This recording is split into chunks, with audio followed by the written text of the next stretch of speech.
Sometimes being an expat living here in Thailand, we can feel like a stranger in a strange land, which in fact we are.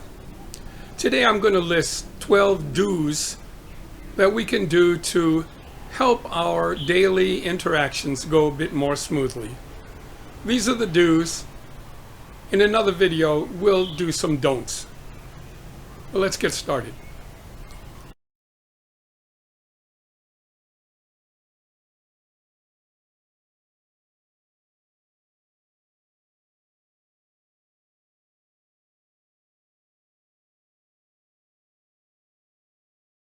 If you're living here in Thailand, or even thinking about living here or visiting, you've probably read about the fact that people don't wear shoes inside their house. And in fact, whenever you visit a temple, you should take your shoes off. Today I'm going to discuss a little bit more in depth about how that all works. Well, in fact, if we look way back, people didn't even wear shoes, so that was not a big deal. But once they started wearing shoes, whenever they walked into a house, their shoe would be dirty and it would make the house dirty. So the best thing to do is take the shoe off, leave it outside, and walk in barefoot so you can keep the house clean. With temples, it's more of a respect thing, where you take your shoes off out of respect. Also cleanliness too. But there's some other times that we have to be aware when to take shoes off. For instance, sometimes in certain offices, people will take their shoes off. And then sometimes also in certain shops. You go into certain shops and they don't want you to wear shoes. Well, how are we supposed to know this? Well, in a temple, there's usually signs that say, please remove your shoes. But not in a person's office or a shopkeeper's doorway. The way to find out is to look at the doorway and see if there are shoes all over the outside. That means they're taking their shoes off to go inside, whether it's an office or a shop. So that's something that we can be aware of. If you see the shoes outside, they're asking you to take your shoes off. So here's some suggestions too. If you're going out and you know that you're going to be, let's say, going to a temple or going to a friend's house, and you're going to have to take your shoes off, you might want to consider what kind of shoes to wear. You might wear sandals or flip-flops so that they can easily be taken off, and you don't have to have laced up shoes and untie them and tie them when you put them back on. And one of the things is I've always had trouble putting my shoes. I'm 78 years old, so I got to bend down and put my shoes on. It's getting harder and harder for me. So here's something that I got, and it's a shoehorn. Now, it was really hard finding a shoehorn in Thailand because I didn't know what the word was. I finally found there was a word out of Google Translate. It was T suam rong tao. Rong tao means shoe, and suam is a fancy word for to wear. But in fact, when I went to the shop where I found this, she called it chon rong tao, which means shoe spoon instead of shoehorn. So I carry this with me in my pack just in case I have to go someplace where I have to take my shoes off. As I was recording this, my wife Pikun heard me from downstairs, and she called up, "Tell your friends to wear flip-flops.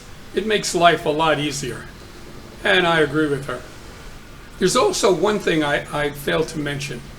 If you're going to a person's house and you're about to enter, and you go down to take your shoes off, and your host says, "Oh, no, don't take your shoes off. It's okay, you don't have to." That's an indication that you must take your shoes off. Never listen to your host. She's just being polite. So make sure that if you're going into that house, your shoes are going to be off.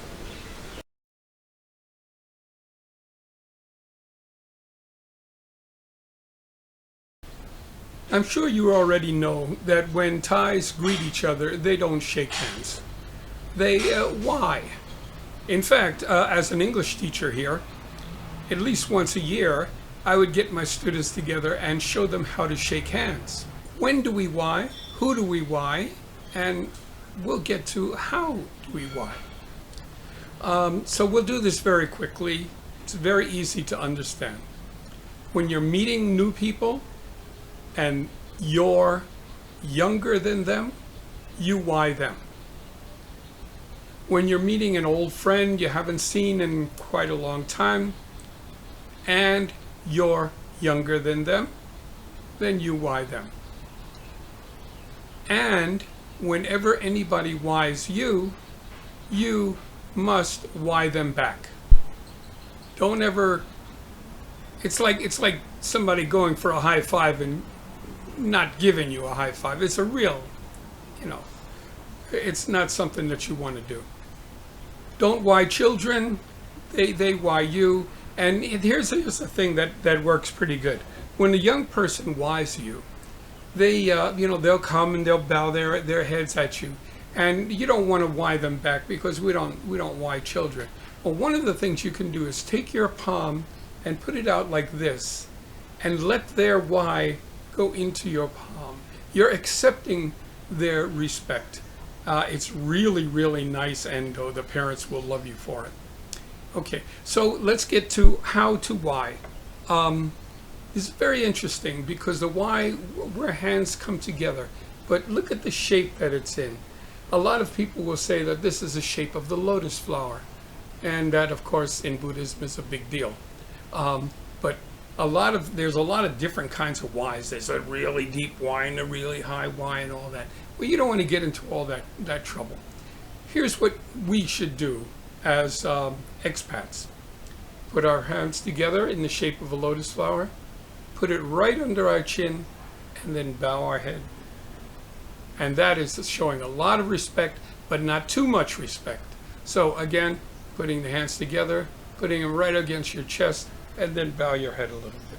Not your waist, just your neck. And that's how you why.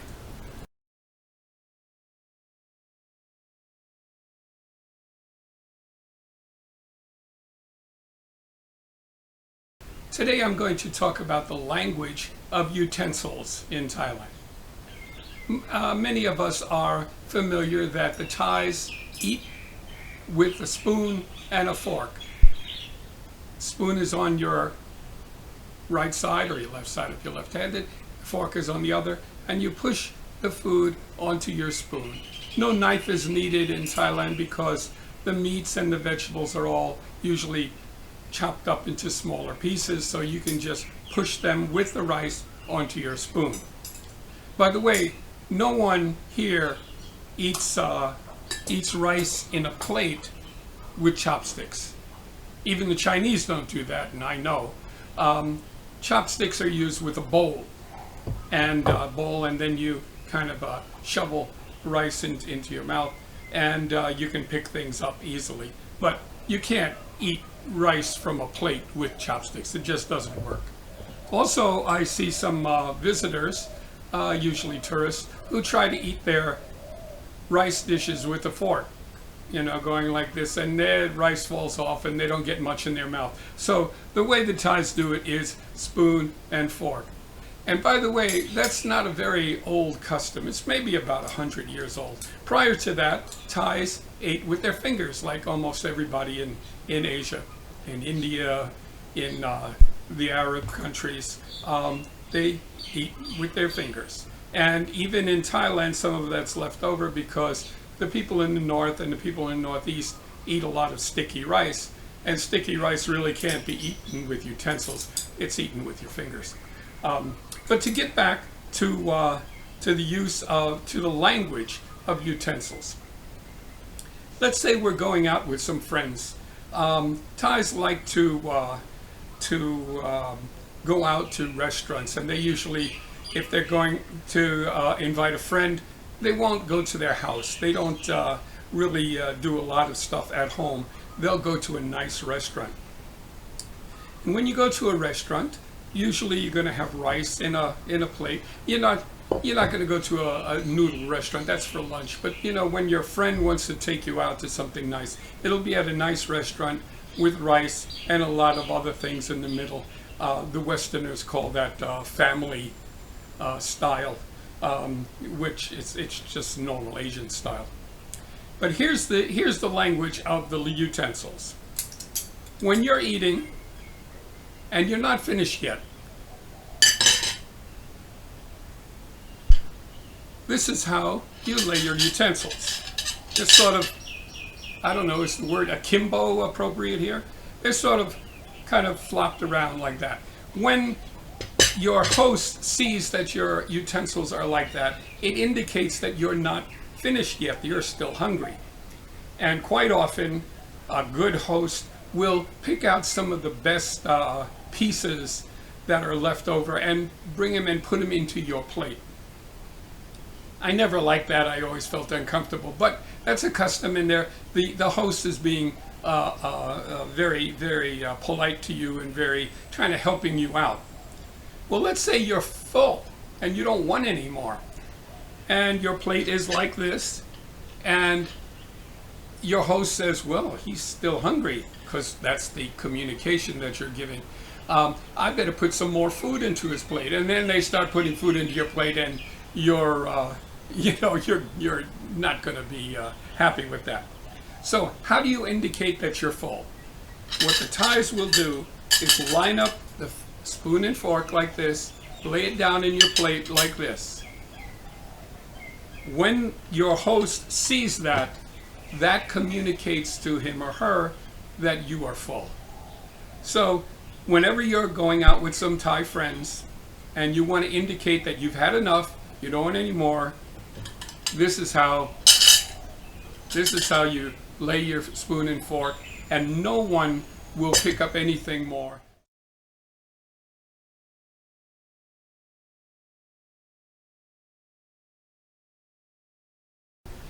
When you come to Thailand and you meet some friends, you'll be introduced to them using their first names, and they'll use your first name. Last names are not very old in Thailand, maybe a generation or two. Before that, they didn't use last names. So everybody uses a first name, but there's a caveat here. Let's say your friend introduces a new person to you named Dang, okay? Dang is a very common nickname. It means red. The one thing you might want to avoid is to just say, hello, Dang, because Thais don't use first names or nicknames alone. There's always an honorific to go with it. An honorific is something like Mr. or Doctor or Professor in English. And in Thai, there's dozens and dozens of them.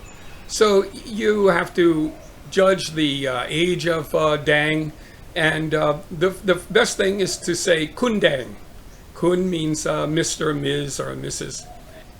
If it's someone younger than you, you might call him Nong Dang, which is little brother, little sister, or P Dang, which is, you got to be a little closer to a person to call them big brother or big sister. But Kun Dang will work all the time. If it's a teacher, you might call him Ajahn Dang, or a doctor, you might call Mo Dang. These are called honorifics, and in Thai, you do not use a person's first name alone. You always use an honorific. And I wrote a video, or I did a video for that, and I'll put the link in the description. You'll get lots of other honorifics. There's many, many, many of them.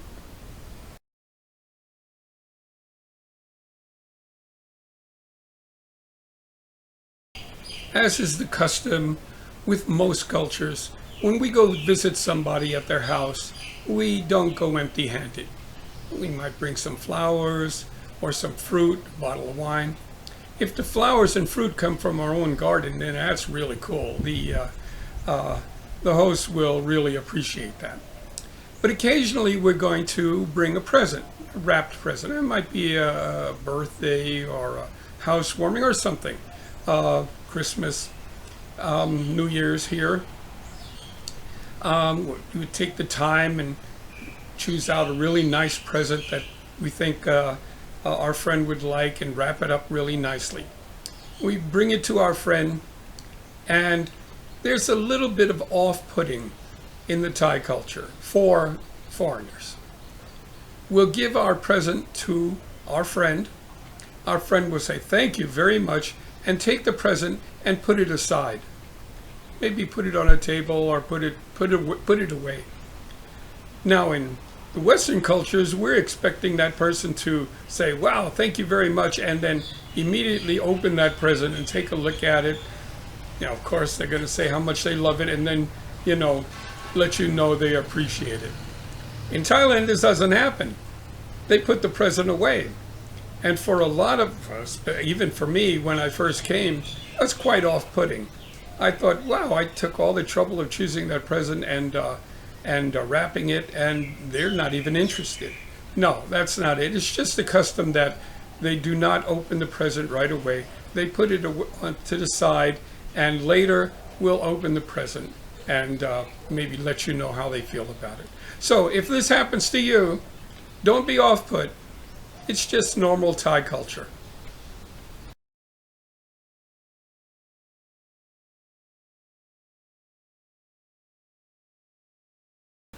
Driving in Thailand can be an interesting experience. There are cultural aspects of driving here that we may not be aware of. I did a video on driving my motorcycle in Thailand and surviving, and I'll put a link to that in the description.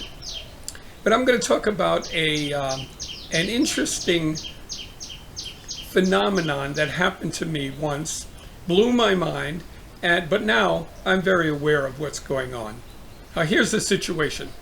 Let's say I come upon an intersection, not a big intersection, maybe one where a number of cars are lined up wanting to merge into my lane. Could be a U-turn. There are lots of U-turns in the highways here. I, being a polite person, quite often will just slow down and stop and let the person wanting to turn, and then I would follow right after. That's not the custom here in Thailand. The custom here in Thailand is, if I stop to let one of the cars merge into my lane, I have to let every car in that lane merge. So I have to wait until they're all merged before I can go. Now the first time that happened to me was, I let the car go and I'm thinking, okay, I'm ready to follow it, but the next car came and cut me off. And then the next one, and then the next one. And I was wondering, what's going on here? Till my wife described the situation for me. She said, if I let one go, it means I want the whole line to go. And when I do that, I have to be very patient, because there are going to be a lot of cars behind me that aren't very happy that I've let this whole line of cars go. But if I didn't let them go, they might be there for a half an hour. So it's okay. It's like you're making merit and being compassionate to the world. So just let it slide.